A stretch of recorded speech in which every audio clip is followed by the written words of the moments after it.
Jeremy Clarkson thinks they're a complete waste of time. They should only be used for pulling articulated trailers up motorways or ploughs across fields. Chris Goffey, however, thinks they're wonderful. He uses one every day. He finds them economical, reliable and environmentally friendly. What are they? Diesels. So, who do they ask to settle the argument? The racing driver. Mind you, to soften the blow, they've given me 3 turbocharged models to evaluate. BMW's very latest 325 TDS, Citroen Xantia and Ford's Mondeo. This 1.8 GLX costs £13,500 and I could have bought a 1.8 16-valve petrol engine version for the same money. Got an extra 26 horsepower, gone from 0 to 60 over 2 seconds faster. So it's simple. Diesels are slow, Jeremy's right, end of story. But Chris will quickly point out that it's not as simple as that. You've got to take into account depreciation and running costs.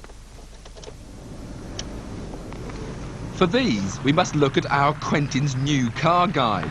He reckons on the average owner keeping a new car for about 3 years and doing 40,000 miles before selling up.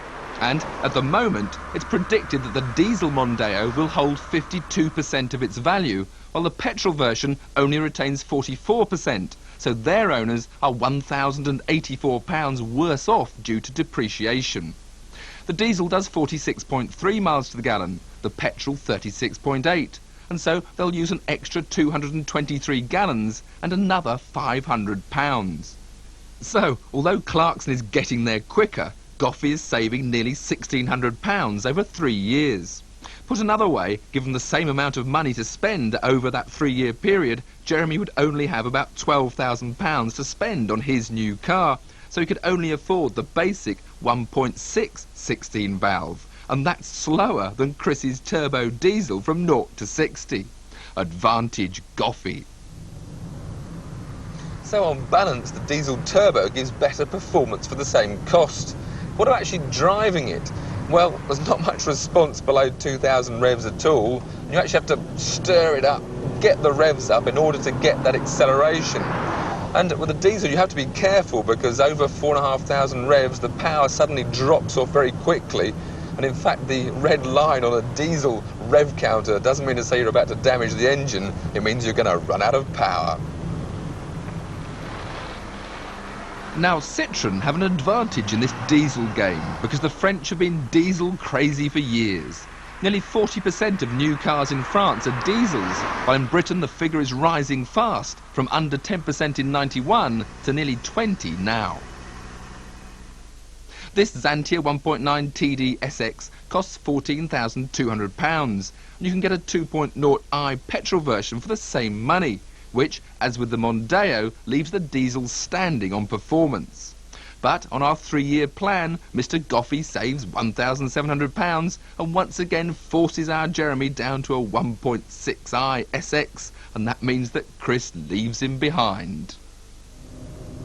So, thus far the diesels are looking pretty good, and I find this Xantia even better than the Mondeo. It's quieter, it's got a little bit more power and a fair bit more torque. It'll respond better at lower RPM when I accelerate without the need to change down. And although it's got the same sort of rev band as the Mondeo, it'll rev more freely and goes up beyond the 5,000 mark before really running out of power. Now that extra torque is something that caravan owners love about diesels. It means they can pull up hills without losing speed as the petrol versions do.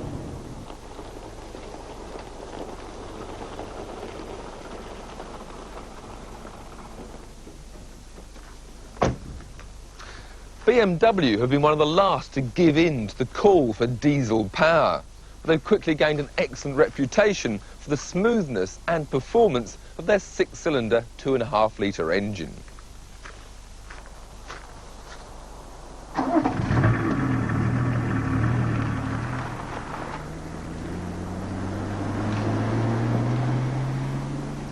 Now, we've got a bit of a problem here.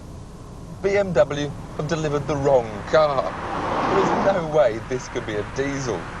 It's got the most beautiful, smooth engine, and it accelerates oh so nicely.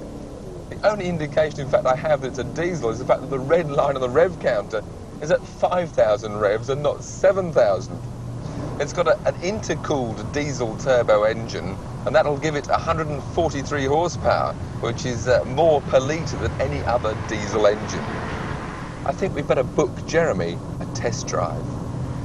Mind you, BMWs don't come cheap, and you'll need £22,250 to take away this 325 TDS. And for the same money, you can have a 325i and £150 change.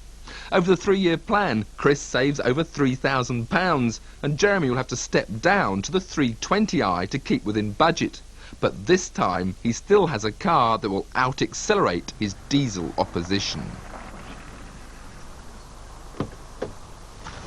First impressions then seem to favour the diesels.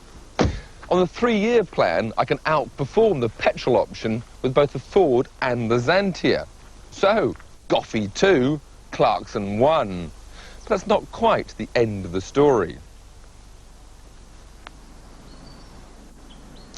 This is the moment all diesel owners dread.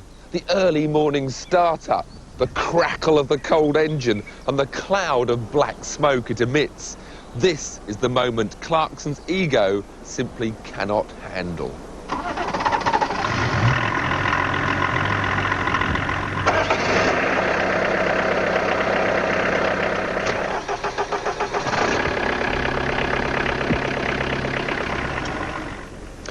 Well, perhaps not that bad, but they're still unmistakably diesels. I'm going to have to give a point for image to Jeremy.